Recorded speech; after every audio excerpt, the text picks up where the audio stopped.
Vous écoutez Pierre Nantel. Alors, on a appris récemment qu'un homme de 55 ans est mort dans un parc de l'arrondissement Mercier-Hochelaga-Maisonneuve. Tout le monde voit évidemment là un drame humain immense, mais une particule dans un nuage d'une grande complexité, la crise du logement, la crise de la santé mentale. On en discute avec le responsable justement de l'itinérance à la Ville de Montréal et de l'urbanisme au comité exécutif de la Ville, M. Robert Baudry. Bonjour, M. Baudry. Bonjour, M. Nantel. Dites-moi, ça se passe pas loin de chez vous, ce genre de drame humain? Comment on réagit quand on représente les citoyens et les infrastructures qui sont censées accueillir des gens dans le besoin comme ça? Ben, on est toujours catastrophé. Je veux dire, c'est pas souhaitable quand dans une ville aussi riche que Montréal, il y a des gens qui meurent dans la rue. Donc, bien évidemment, la première chose, c'est d'avoir des pensées auprès des gens qui connaissaient cette personne, pour la famille et tout ça. Puis par la suite, ben, c'est de se retrousser les manches, puis de s'assurer que ça n'arrive pas encore. Mais c'est pas comme si c'est pas quelque chose qu'on avait soulevé, cet enjeu-là qu'on a depuis plusieurs mois, voire plusieurs années, avec la crise du logement, avoir la recrudescence de personnes dans l'espace public, la crise des opioïdes qui s'invite aussi la partie à certains moments. Donc, ce sont des drames humains, mais on doit tous se relever puis se retrousser les manches, tous les gouvernements confondus pour répondre à la crise. Et d'ailleurs, donc, c'est un peu ce qu'on voit. C'est-à-dire qu'on veut pas non plus vivre au pays des licornes, mais il y a de belles nouvelles. Votre administration a annoncé l'acquisition de 700 logements dans Côte-des-Neiges. Est-ce que c'est un endroit... Pourquoi ce quartier-là en particulier? Est-ce que c'est un endroit où il y avait une grande carence de logements abordables? Ben, c'est surtout un endroit où, pendant des années, il y avait de l'abordabilité, mais qui se dégradait avec le temps. Puis c'est ce qui se passe à Montréal. C'est qu'on a des secteurs qui, tranquillement, on a marchandé le logement, on a marchandé ce besoin de base-là pour en faire profiter. On voit là, les logements partaient en condo, souvent étaient laissés délabrés, des tactiques pour revendre, flipper par la suite, évincer les locataires. Donc, pour prévenir l'itinérance, ben souvent il faut préserver l'abordabilité. Puis ici, ben c'est un coup qu'on a fait dans un secteur où on l'a vu avec le triangle, par exemple, où il y a énormément de développement immobilier qui est arrivé, beaucoup de pression sur le marché immobilier du secteur, de s'assurer qu'on puisse sortir des logements d'un marché spéculatif qui permettent à des gens d'y rester avec des investissements pour l'infrastructure, pour s'assurer là, vraiment que les bâtiments seront en ordre. Ben c'est d'excellentes nouvelles pour la suite. Là. Mais il faut encore en faire plus. C'est pour ça qu'on a inscrit 500 millions de dollars au prochain PDI, le plan décennal des investissements, pour acquérir encore plus des maisons de chambre, des bâtiments partout à Montréal, parce que les besoins sont là. M. Baudry, évidemment, bon, ce projet-là, c'est une belle annonce, mais les gens sont habitués d'entendre des annonces, puis souvent, ça se matérialise pas. Donc, même si ce n'est pas nécessairement dans le quartier où on habite, on peut se réjouir pour les gens qui habiteraient dans ce quartier-là, mais pour quand? Cette matérialisation-là de ces 700 logements-là, ça devrait être pour quand, selon votre agenda? C'est des logements qui existent déjà. Donc, ça sera une acquisition là, qui sera faite. Donc, il y a déjà des gens qui habitent ces logements-là. Dans le fond, ce qu'on vient faire, c'est qu'on vient préserver leur abordabilité. Puis, vous savez, vous avez raison de le dire, là, le logement social, des fois, il est long à venir quand c'est de la nouvelle construction. Mais c'est pas mal plus rapide quand c'est de l'achat-rénovation. Puis, la Ville de Montréal a beaucoup tablé avec son droit de préemption, des fois avec du gré à gré ou même voire d'expropriation pour acheter des maisons de chambre qui sont souvent le dernier rempart avant l'itinérance. Les rénover, les transférer à des organismes qui vont les gérer. Donc ça, on en fait de plus en plus et c'est rapide. C'est des logements qui sont déjà construits. Donc vous avez évoqué le droit de préemption, c'est-à-dire que la Ville de Montréal, lorsqu'un immeuble est à vendre, peut passer devant les autres acheteurs pour faire l'acquisition. J'imagine la négociation, c'est pas toujours simple avec le vendeur, mais et là, vous confiez l'administration à des organismes, par exemple, comme le Utile. C'est ça, ce genre d'organismes sans but lucratif qui vont gérer. Est-ce que ça peut même occasionner certainement, j'imagine, un gel des loyers ou une amélioration des conditions de vie des gens, mais est-ce que ça peut même comporter une baisse de loyer?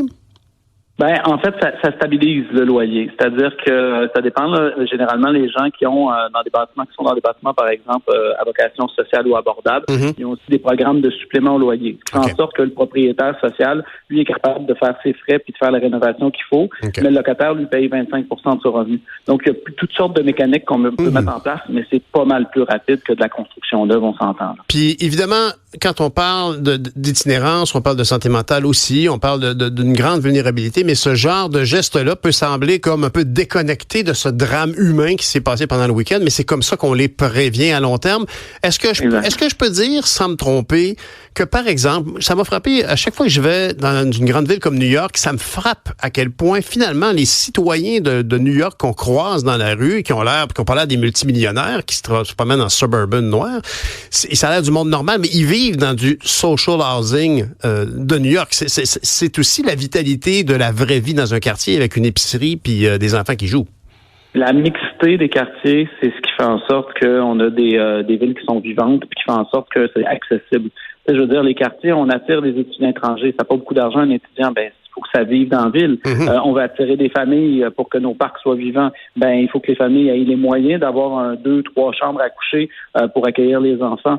Donc, évidemment, le pourcentage de logement social à atteindre, puis on s'est donné une cible, nous, pour le plan d'urbanisme et de mobilité d'ici 2050, d'aller chercher le 20% du territoire qui serait du logement qui est hors marché, dont la vocation et pas de faire de la spéculation. Il peut y avoir du logement privé, puis c'est correct, là. Mais il faut aussi qu'il y en ait pour toutes les sortes de portefeuilles, la classe moyenne, qui a de plus en plus de difficultés, puis qui est obligée de s'éloigner des grands centres urbains et de son travail, donc des frais supplémentaires de déplacement de voiture.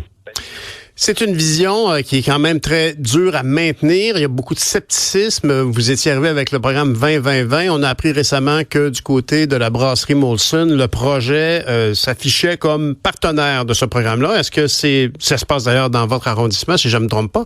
Est-ce que vous êtes confiant qu'on va voir augmenter le nombre de logements sociaux et de logements abordables? Il y a une nuance. On n'a peut-être pas le temps de la faire aujourd'hui. Est-ce que vous avez bon espoir que ça va arriver, qu'on va atteindre de bons objectifs avec le projet chez Molson? Ah oui, absolument. Puis la collaboration avec Molson est très bonne, autant en ce qui a trait au maintien du patrimoine qu'à la mixité, parce qu'ils ont compris vraiment qu'un quartier complet, ça ne devait pas être exclusif. Puis on a signé une entente avec eux. Donc, c'est signé. Ils se sont engagés depuis le début. Il y a des terrains qui sont réservés. Il y a des partenariats qui sont mis en place. Ce qu'il faut, là, c'est toujours que toutes les ordres de gouvernement se mettent de la partie, parce que en logement social ou logement abordable, c'est des fois la STHL avec le fédéral, c'est des fois le FAC avec le gouvernement du Québec, c'est des fois la Ville de Montréal avec certains programmes. Et là, dans un site comme Molson, ou même juste à côté Radio-Canada, il y a une implication des ordres de gouvernement qui garantissent des financements justement pour permettre que ça arrive. Parce que le logement social, le logement en marché, c'est toujours soutenu par les États. C'est ça. Et là, ici, vous avez un propriétaire immobilier qui est Molson, qui veut embrasser cette vision du 20-20-20. Dites-moi, vous avez mentionné, là, je suis heureux, parce que j'aurais voulu vous parler de votre décliné. Vous avez décliné d'aller à la mairie, mais dites-moi, Vous avez mentionné l'immeuble de Radio-Canada. Où on en est? Je me souviens qu'il y a 1 an et demi environ, on a annoncé que ce serait du logement social qui irait là. Où on en est avec la Grande Tour Brune? La Grande Tour Brune, ça n'a jamais vraiment été du logement social parce que juste la typologie de la tour elle-même, on peut pas faire vraiment des fenêtres qui s'ouvrent et qui se ferment, les accès, c'est une tour à bureau. Donc, essentiellement, la vocation économique était pas mal plus ciblée pour le groupe MAC. Par contre, il y a des terrains qui sont réservés pour du logement social. 3 sites des terrains qui sont sur le site, avec une coopérative qui est la coopérative du Faubourg Amelas, qui a vraiment de l'ambition de faire un projet, MAC qui veut faire un projet clé en main. La tour, là, sur sa vocation, c'est plus une vocation économique, parce qu'une transformation de tour en résidentiel, c'est toujours complexe. C'est faisable, mais c'est énormément d'investissement. Et les fenêtres, lorsque j'y travaillais il y a 15 ans, déjà étaient très, très un peu isolées et c'était très problématique. Exact. Alors, je peux imaginer si elles s'ouvrent pas en plus. Dites-moi, donc, oui, vous avez, on vous voyait comme candidat à la chefferie de Projet Montréal, à la mairie. Qu'est-ce qui vous donne l'impression? Vous avez mentionné des raisons familiales, mais est-ce qu'il y a un défi trop grand devant Montréal? Est-ce que on est en bonne voie de régler nos problèmes qui sont souvent de nature pan-québécoise, mais qu'on vit en extrême densité à Montréal, comme par exemple l'itinérance? La question est bonne, parce que de plus en plus, les villes ont des responsabilités qui sont aussi dévolues aux autres ordres de gouvernement. Fait que oui, les défis sont grands. Je dirais que c'est pas ça qui a motivé ma décision, là, parce que j'ai embrassé, je continue d'embrasser un dossier qui est celui d'itinérance, qui est pas simple quand on est au niveau municipal, et j'adore ça. Je veux dire, j'ai toujours été quelqu'un de défi. Donc, les raisons familiales sont assez présentes. Mes enfants sont encore jeunes. J'ai ma femme qui est en train de terminer son bac parce qu'elle a repris des études immigrantes françaises. Donc, mais après les défis, on voit qu'à Projet Montréal, il y a des gens qui veulent les relever. Là. On est déjà rendu à 5 candidates de qualité qui ont levé la main pour pouvoir relever ces défis-là. Alors, je suis ravi quand même que malgré le fait que moi j'ai fait le choix personnel de ne pas me lancer, je crois encore que Projet Montréal est une bonne solution pour relever justement les défis de la crise climatique ou de la crise sociale pour la Ville de Montréal.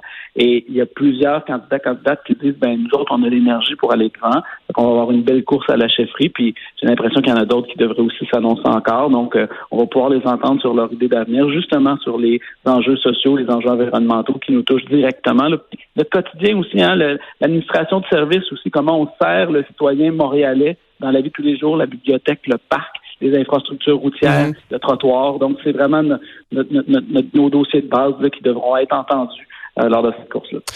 En terminant, donc, vous devez voir d'un bel œil le potentiel intérêt de Soraya Martinez, la ministre fédérale, pour la mairie, mais aussi pour son annonce, donc, d'un beau financement de 50 millions de dollars. Est-ce que savez-vous quoi faire avec cet argent-là? Rapidement? En fait, ce qu'il faut savoir, c'est que les 50 millions de dollars, ça va pas passer par les villes. Mais par contre, nous, ce qu'on a été clair, c'est qu'il faut que cet argent-là atterrisse rapidement dans les organismes communautaires parce qu'ils sont à bout de souffle. Là. Ils sont en train de travailler avec pas énormément de ressources. Ils sont en première ligne devant des gens en détresse. Exact. Donc, il faut que ça descende vite. Puis, on travaille avec le gouvernement du Québec pour le faire descendre vite. Ça, c'est notre obsession actuellement. Bon, écoutez, on vous souhaite bonne chance à convaincre tous ces intervenants, surtout ceux d'Ottawa qui semblent avoir malheureusement bien de yatcha à fouetter autre que la réalité. Merci, M. Baudry. Robert Baudry, qui est responsable de l'itinérance et de l'urbanisme au comité exécutif de la Ville de Montréal.